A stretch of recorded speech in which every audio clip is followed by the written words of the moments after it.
Good evening to all our viewers. This is the NCN News for Saturday, July 25, 2026. I am Joe O'Brien. Thank you for joining us.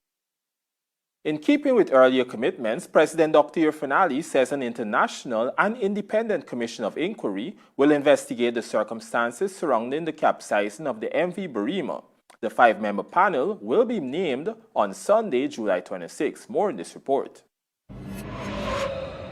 In a statement earlier today, President Ali announced that the commission comprised distinguished experts in law, marine engineering, maritime safety, and disaster investigation. He noted that the members have been carefully selected for their independence, technical expertise, and proven ability to conduct a thorough and impartial investigation. The Commission will have a wide-ranging mandate, including investigating the causes and circumstances leading to the capsizing of the MV Berbice, reviewing the vessel's operations and recovery efforts. Its work will seek to identify any shortcomings or failures, recommend appropriate accountability where warranted, and propose reforms that will strengthen the safety and reliability of Guyana's maritime transportation system. Among other matters, the Commission will examine the causes and contributing factors to the disaster, including the loading of the vessel and passenger boarding procedures. Conditions on board, the vessel's seaworthiness, maintenance history, compliance with maritime laws and safety standards, the conduct and competence of the master and crew, passenger management and life-saving arrangements, as well as the role of weather, sea conditions, and other operational factors. Additionally, the Commission will undertake a review of the search, rescue, and recovery operations, assessing the adequacy and coordination and effectiveness of the response by all agencies and stakeholders involved. President Ali stated that it will also recommend any legislative, regulatory, institutional, or operational reforms necessary to prevent a recurrence. Importantly, the Commission will be empowered to determine whether any acts of negligence, misconduct, dereliction of duty, or institutional failures contributed to or caused this tragedy. The head of state urged Guyanese to continue supporting the victims' families and one another with unity, faith, and compassion as the nation navigates this difficult period. Reporting for NCN News, I'm Tracy Romalo. Thank you, Tracy. Family and friends of MV Berbice victims Omar Harris and Delon Gaskin laid their loved ones to rest following back-to-back funerals at Ezekiel Funeral Home earlier today. The men were remembered as hard-working providers for their children and other family members, who are now left to mourn their passing. Minister of Public Utilities and Aviation, Deodat Indar, attended the funerals and conveyed heartfelt condolences to the families, emphasizing that while the Guyanese government stands in support of those affected by this tragedy, it is equally vital for relatives, friends, and communities to continue to offer care and support. Tiona Sam, her daughter Kishana Sam, and Elizabeth Bowrin were laid to rest following the tragic MV Berbice accident. Minister of Foreign Affairs Hugh Todd joined Regional Chairman Brentnell Ashley in paying their final respects as family, friends, and community members gathered to bid them a heartfelt farewell. The community of Charity hosted a candlelight vigil to honor those lost in the MV Berbice mishap. President Dr. Irfanali, who has been in Region 2 all week, meeting with bereaved families and offering support, joined the vigil, standing shoulder to shoulder with grieving relatives and community members. Dozens of communities across the east coast of Demerara came together on Friday evening for a multi-faith candlelight vigils to honor those who lost their lives in the tragedy. The events, organized by community and religious leaders alongside residents, brought together Christians, Hindus, and Muslims in prayer, reflection, and the singing of hymns, bhajans, and nasheeds. The gatherings also offered comfort and spiritual support to grieving families and survivors of the maritime disaster. The family of 8-year-old Vishan Ramjatan, one of the victims of the MV Berbice mishap, was visited by a minister within the office of the Prime Minister, Kwame McCoy. The minister offered condolences and assured the grieving family they are not alone during this difficult time as the nation continues to mourn the lives lost in the maritime disaster. Stay tuned, more news ahead.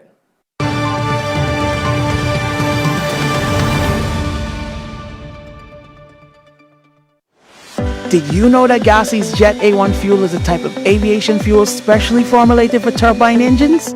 Jet A1 fuel is safer to handle and transport than any other fuel types due to its high flash point and low volatility. It also boasts a high energy content, enhancing aircraft performance and efficiency. So whether traveling for business or pleasure, choose Guyana's Jet A1 fuel for a safe, reliable, and efficient flight.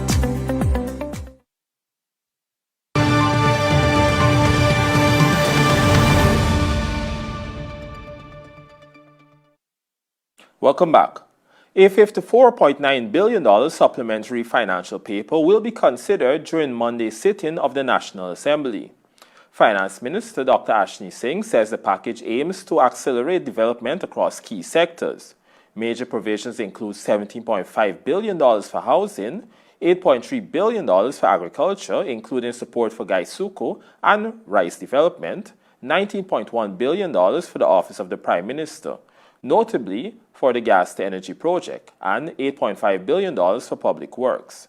The financial paper also includes $600 million for coastal airstrip maintenance under the Ministry of Public Utilities and Aviation, $496.3 million to support water interventions, and $60 million for the Customs Anti-Narcotics Unit under the Ministry of Home Affairs.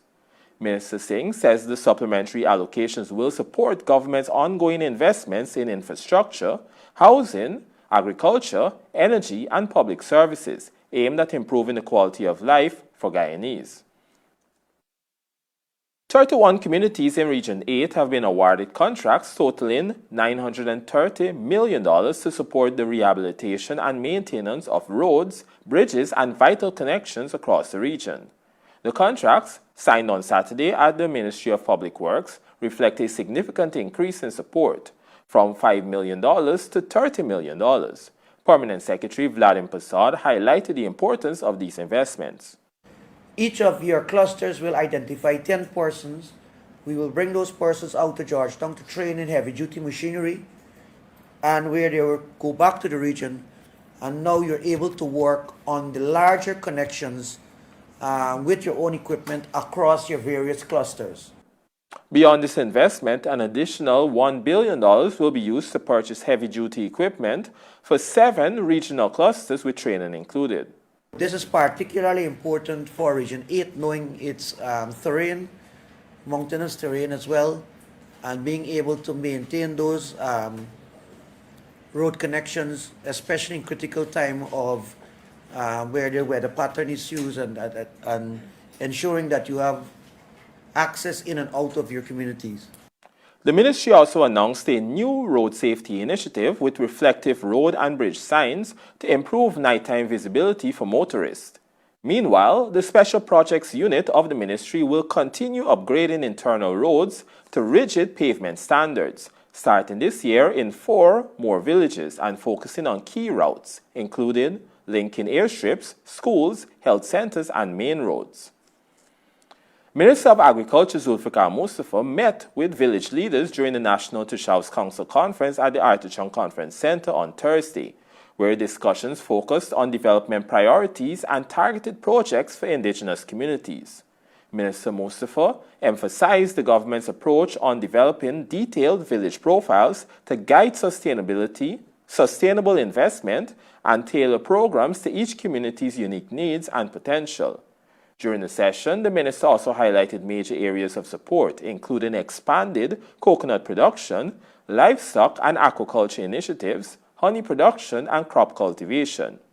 He encouraged villages to set aside land for large-scale coconut plots, promising government-supplied planting materials for both 18-month and 3-year varieties. Stay tuned. Sports News is up next.